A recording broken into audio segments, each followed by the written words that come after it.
We're social primates. Our entire lives are formed around these social structures, and the fact that it could be a social agent, is that part of it why it became so embedded in culture, and I guess why actually fermenting alcohol is such an ancient practice? Yeah, I think the answer to that in truth isn't known, but certainly the thesis I propose in my book, which I think is completely reasonable, is that the coincidence of the deliberate fermentation of alcohol with the first period in history where we lived in groups is not a coincidence. About 15,000 years ago, or over a period between sort of 20 and 10,000, is when we first started living in groups of 100 or 150.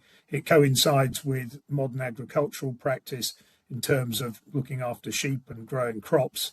And that gave people free time to socialize, really, for the first time in groups.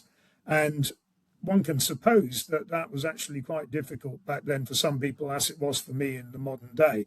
And of course, back then you didn't have mobile phones or board games or anything else to lubricate social connection. So sitting around the campfire, that may well have been an enabler. And if you think about things that we do around the campfire, or they did around the campfire, like dancing and storytelling, which are formative activities, those are two things that are very clearly enabled by alcohol, even in the modern age.